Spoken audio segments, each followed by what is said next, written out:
joy they had seeing Looney have that success. And Steph, 33 in the second half. Obviously, it was a first half that you're not used to, scoring 0 points. Going into the locker room, what was your mindset, and what did Steve Kerr tell you guys at the half? I mean, all things considered, Clay kept us afloat in the first half. The way he played was 21 and just hitting some big shots to kill their momentum. I was in foul trouble, obviously, and couldn't really get a feel or become assertive, just worrying about that. And at halftime, we're tied, and I had 0 points. Like, you got to like that situation.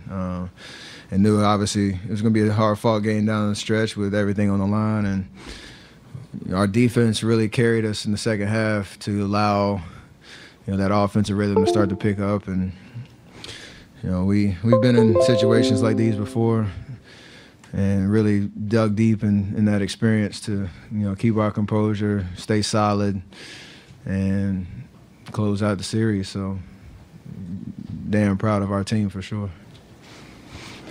Steph, on your left. Steve talked earlier about the genesis of you and his relationship and how, when he first started coaching you, you kind of reminded him of Manu Ginobili and kind of the, the push-pull of kind of, aggravation but also elation and excitement. Can you talk about how you guys' relationship has grown over the years and how much confidence it gives you to know that you go down and have 0 points and you're able to, he gives you that cushion to come back and show what you're worth? I mean, it's been a great ride, with him leading our team and his consistency in terms of messaging and trying to just keep the right perspective for us with the championship aspirations we've had every year, and he keeps it real with us. There's a moment tonight where I had my second foul after I fouled James on the three, and I saw on the board he had put Quinn in, and obviously I had a reaction to that. I walk into the huddle, and he keeps it real. He's like, how can I trust you to not get your third when you know how big this game is right now, and you put yourself in a situation, a predicament to get your second foul. So I got to make a decision, put Quinn in. Quinn was ready. Obviously I didn't like it, but we have a strong relationship where he knows I'm not gonna lose confidence in that moment, and whenever I get back on the floor, hopefully good things will happen, and that's obviously built over time, and just him and his entire staff, it's just a great vibe, and they bring the best out of us, and that's why we are who we are. Monty Poole, NBC Sports Bay Area. Stephen, how do you explain the first half and the second half? I mean, we saw it unfold and develop, but in your mind, what's going on in the first half and what's going on in the second half as you're doing these things? I mean, the first half is literally just stop fouling, because you get two within the first 5-6 minutes and understand how they are going to adjust their defense to try to take me out in pick and roll situations and trapping and all that type of stuff. There's a normal kind of flow for me to get involved in the game, that scoring. But when you get distracted by fouls and you're on the bench just watching, it's tough. Again, I knew it was a 48-minute game. There's going to be a moment I could really turn it on, and second half just try to not pick up a fourth early, and then a couple shots go down, start to see the floor a little bit, understand what they're doing differently defensively, and then the floodgates open. So this stage in terms of how this game was huge. I've had games like this, maybe not as drastic, with 0 to 33, but where things weren't going your way and you start to just figure it out. But I'm glad it obviously happened. Steph, all the way to your left, Valencia King, Real Talk Sports. Does a game like tonight really exemplify the motto, strength in numbers, the way you guys were able to lean into Quinn and Bell?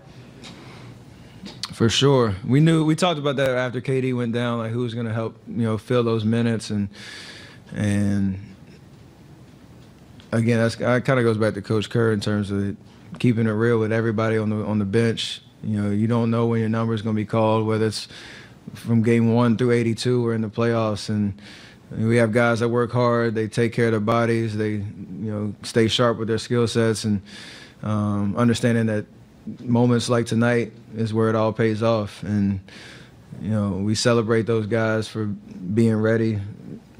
I told Quinn, when I was on the bench in the first half, I just looked, the look in, he didn't make any shots in the first half, but just the look in his eye, like he knew he was ready for that moment, and that's contagious, that confidence and that energy. So JB as well. He made a bunch of huge plays on both ends of the floor, and we needed every bit of it. Hey, Steph, Mark Medina, Bay Area News Group. What does it take to get a road win in 21 consecutive playoff series? It's crazy. I don't really know the common thread more than just belief and chemistry and just composure. No matter how a game goes, it's a 48-minute game, and we understand what we're capable of and who we are and what our identity is on both ends of the floor.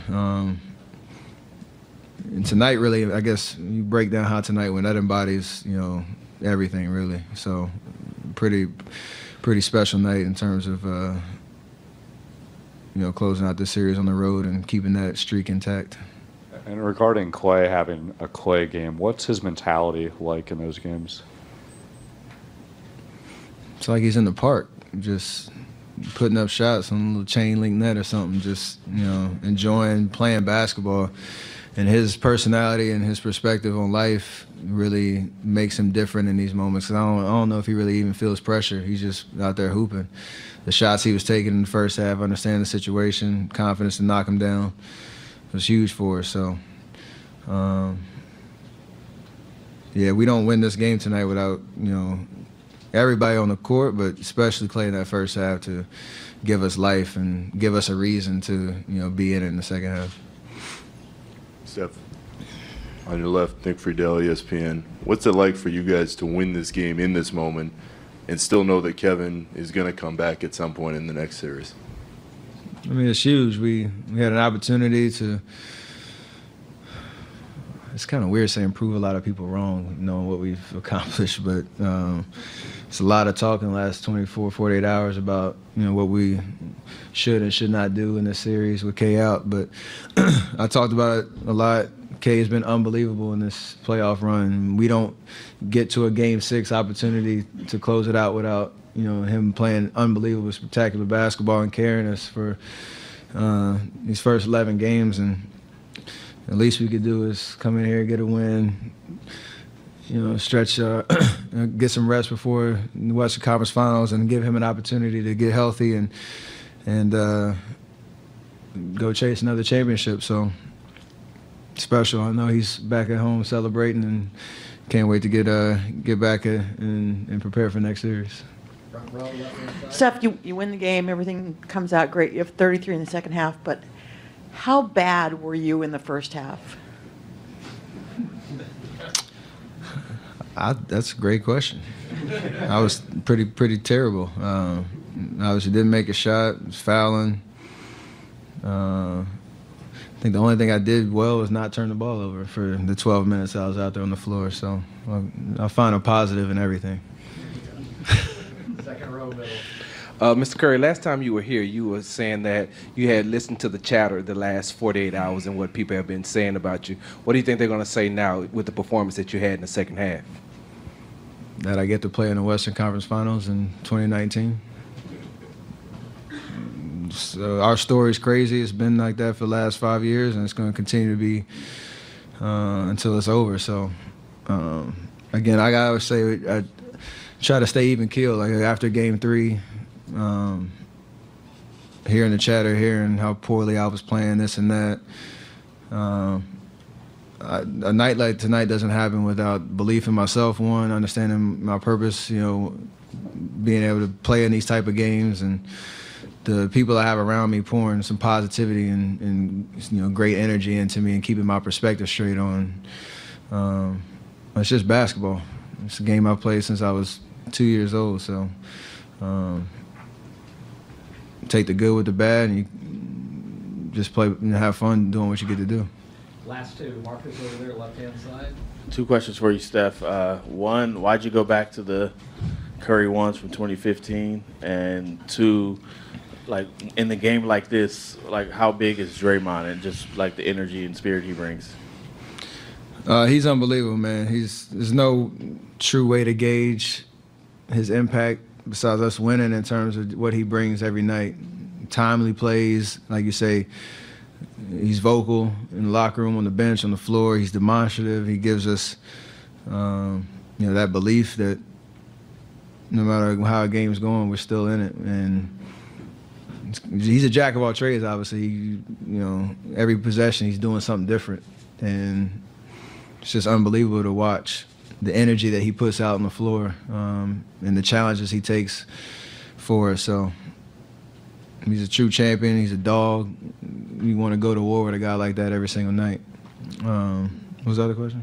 Curry shoes. Oh, I wanted to lean into it. Obviously, without K, we've had a certain look and dynamic, and I felt good in those shoes once upon a time, so I wanted to bring them back. I had some people, my family knows I'm real superstitious at times, and if I have a bad half, most of the time I might change shoes at halftime. But I didn't feel like I gave myself an opportunity to prove that it was the right call to bring those out of the garage, and it obviously worked out. So nice little flash from the past and moving on to the next round. Last one, standing up left hand. Tom Haberstroh, NBC Sports. Steph, before the game, the betting markets has you guys as a 7-point underdog. We're not supposed to comment on that, are we? Well, you can now. After the game, LeBron James tweeted, "Never underestimate the heart of a champion." Dwayne Wade said, "Y'all better stop disrespecting Stephen Curry. Just because he's a team-first guy and is willing to sacrifice in moments doesn't mean he's still not a beast." Do you feel like going into this game you were underestimated or disrespected coming into this game? I've heard a lot of noise this series for sure. I'll just leave it at that. And whether it's positive, negative, whatever the case is, like I know what I'm capable of, and it's bigger than me. So I don't get caught up in that. I don't need any extra motivation. I don't need to hear who I am as a player. I know that, and so my confidence never wavers in those type of moments. I obviously appreciate those words, and champions recognize champions and what it takes to win games like tonight and do what we've been able to do over these last 5 years. So hopefully more of that to come. Great, thank you. Appreciate that.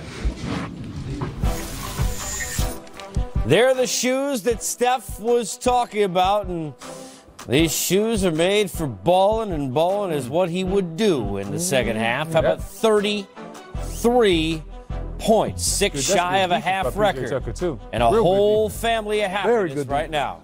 Better off.